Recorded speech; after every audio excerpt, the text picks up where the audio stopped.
the way I normally talk. For the first year or so, maybe year and a half, it was a range of was I possessed, was I insane, was I on drugs, and everything else. Anything I could think of, you know.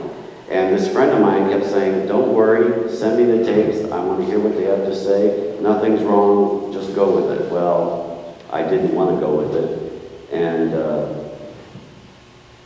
eventually I decided to go with it. But only after I was convinced that it was legitimate and that it could be of benefit to other people. A lot of people say, well, gee, that's a terrible negative way for something like this to start.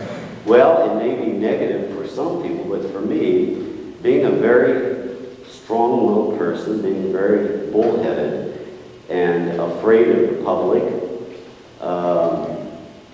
I needed something that forceful in order for me to realize that here was a source of information that was very, very good, very, very helpful. It demands of you, but if you're willing to go along with it, you're going to go a long way in life.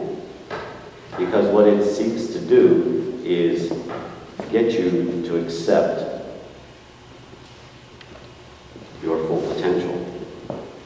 Well, eventually, dealing with a number of people, I realized that it was good. The thing that upset me the most of the information I could understand, and I could understand very little about the metaphysical concepts at that time, the one thing that really upset me was reincarnation. Here I was such a nice, happy Catholic, you know, figuring I'll go to church every Sunday, every holy day, and if I do something wrong, I run off to confession, you know, say my penance, and then I'm back in Heaven's Gate. I was happy with that. What they started talking about, reincarnation, well, you know, come on. I'm not going to die and come back as a bug, because that's what that was the limited knowledge I had. I had heard someplace that that's what reincarnation consisted of. Come back as a bug or a cow or something. And I thought this was stupid, but I figured, you know, well, some good information is better than none, so I was willing to tolerate this reincarnation crap.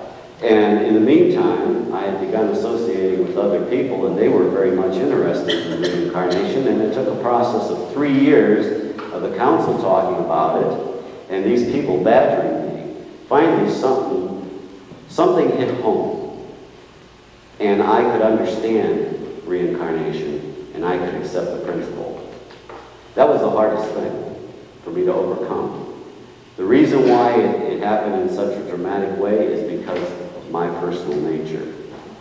I don't like anything complicated. I don't like anything unusual. I'm very happy to sit in the back in the corner and go through life. Does that answer the question?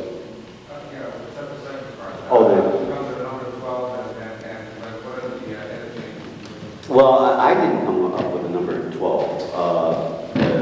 In the earlier trances, the council began to describe themselves to us, or their condition or state. It's very interesting. I think one of the simplest ways to put it is the council is a forum for other entities through which they can achieve their final step of growth. Now, the council has told us many, many times, and they said it this evening here, that during the period of a trance, there could be, even though there are only, you know, I hate to get too physical in the description, because then we think it's a round table someplace with 12 chairs and 12 guys sitting around under 12 people. It's not that. They are talking in symbolic form, but it is a collection of 12 entities that fill 12 positions on this council. As they do their thing, which may be only to be present for a moment, they move out and someone fills in, another entity or another soul fills in. So it is a process of growth. It's very hard for us to comprehend how can you contribute to something if you just come in and sit in a chair and then get up and walk out? But you see, in some of the descriptions of life after death, when you're talking about the God-made heavenly realms, and particularly when you get up into the celestial level, we are we cannot comprehend the true state of our being. We're so geared to looking in the mirror and saying, that's me. You know, you are not a body that has a soul. You are a soul that is using a body.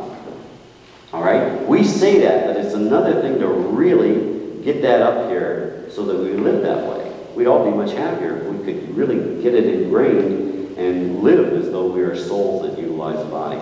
Well, the whole concept of the God-made heavenly realms and our nature in there is really hard to comprehend, because they say we are formless. We are a conscious state being that doesn't really have a shape as we understand form or shape. And that we are so constructed that we can merge with each other. In other words, we can pass. They used a description one time of like two fans. Or no, that wasn't it. It was like two wisps of smoke passing through each other, two clouds. You know, you don't lose anything.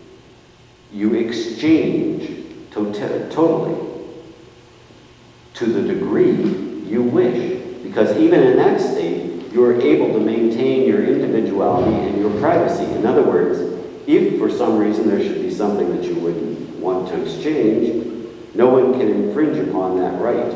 Yet, in that state, even though you have that free will choice, you have evolved to the point where there is nothing you don't want to share or give. So, does that kind of answer it for